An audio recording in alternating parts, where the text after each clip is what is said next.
So a few weeks ago, I made a post on my Instagram saying that The Legend of Korra is a better show than Avatar The Last Airbender, and I got some serious backlash. Not serious, but many people disagreed, and I'm here to change that.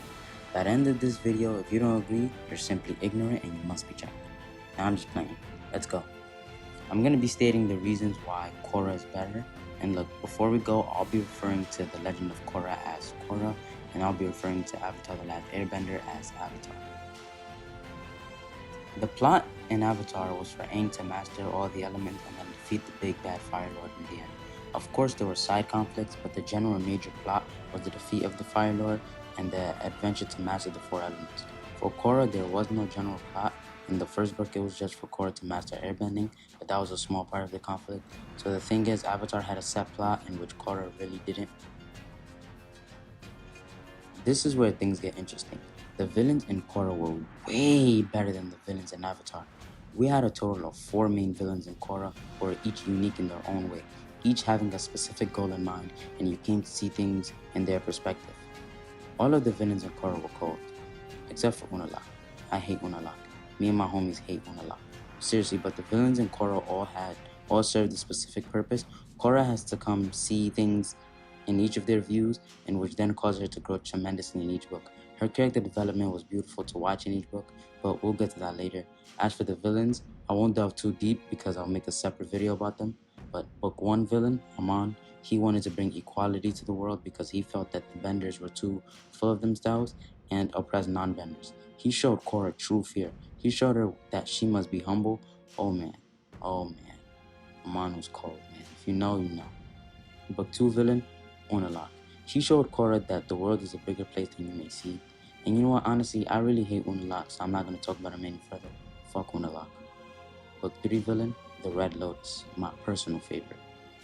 Now the Red Lotus really has to be one of the coldest villain groups ever. Like, these motherfuckers feared nothing at all. Man, Zahir, cold. Tree, cold. She was an upgraded combustion man. Minghua, bad bitch. She was washing motherfuckers with no hands. Cold. And don't even get me started on Kazan. Fucking cold. My guy invented the lava style Rasen Shuriken, and he did it with only 2 pebbles. After not being able to bend for 13 years? Come on now. I'm done yelling, but my point is that the Red Lotus was just a bunch of savages. Like, they were literally put in prisons that didn't allow them to get any power at all. Like, you know how cold you gotta be to have a prison built specifically for you?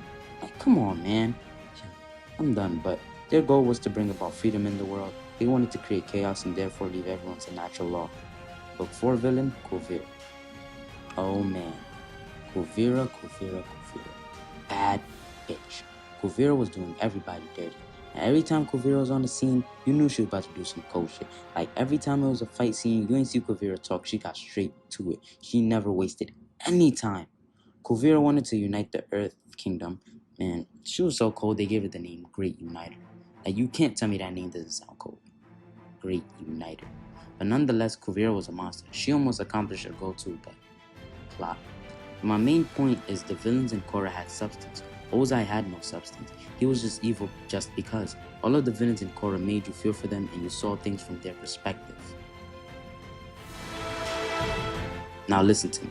Both Korra and Aang went through some type of suffering, but let's do a quick analysis. Aang woke up from a 100-year nap and realized that the whole world has been engulfed in suffering and has been oppressed by some psychopathic pyrokinetics. He then wakes up to find out that everyone he ever loved has been murdered, his whole culture wiped away. Now Korra.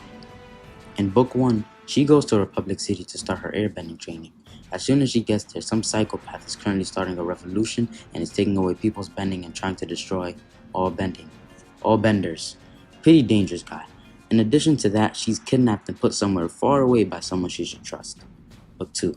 She finds out that her own uncle is a snake and he's trying to release an all-time evil spirit and engulf the world in 10,000 years of darkness. In this process, she loses her connection to all her past avatars, her only real source of help, guidance, and wisdom. She also had to try and stop a civil war between her tribe and almost died in the process, and for a time lost her memories. See, as of now, Aang probably went through more, but let's move on. Book 3 is where things change. See what I did there? Okay, but in book 3, she has to fight these anarchists who tried to kidnap her when she was about 3 years old, these anarchists come back and they successfully capture her, poison her with metal liquid, and attempt to drop her in a pit of lava. They end up crippling her for 3 years and give her some serious PTSD, where she then goes into shock and has an identity crisis within herself. Book 4. While still suffering from the mental and physical strain of fighting the Red Lotus, she has to face off against this crazy chick who's trying to take over the whole Earth Kingdom. Someone who's forcing people into concentration camps and forcing people to submit their territory. Now, if we add all these together, Korra takes this. Korra has much better character development than Aang. Through all 4 books, Korra went from an immature teenager to seeing how messed up the world was.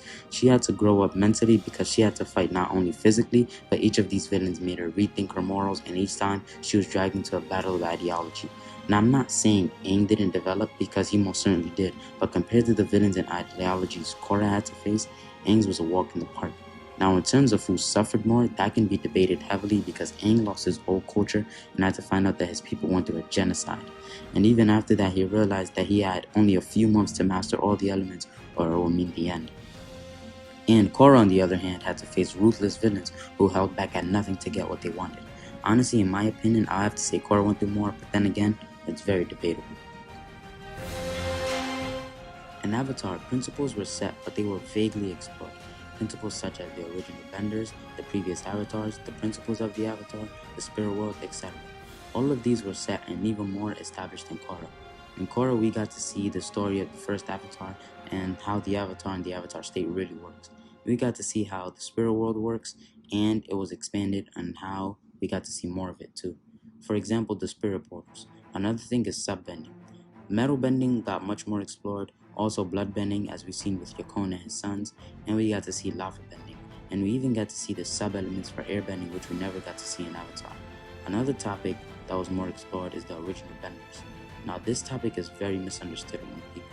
People say that this was contradicted because in Avatar it was said that the animals or the moon were the original benders and blah blah blah blah. But the truth is, humans gained the ability to bend from the lion turtles, and then it was passed on. All it really means is that the lion turtles were the original source of bending.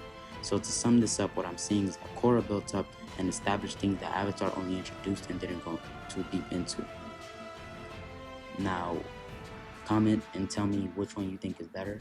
But honestly, if I'm putting all of these together, Korra is a superior show, but Avatar is just much more nostalgic for us because it's a show that everyone grew up with. But of course, I enjoyed Avatar a lot. I probably enjoyed it more than Korra, but Korra is the better show. So this is it for today. Tell me if you agree. Make sure to like, share, and subscribe, and see you never, because this is my last video. Goodbye.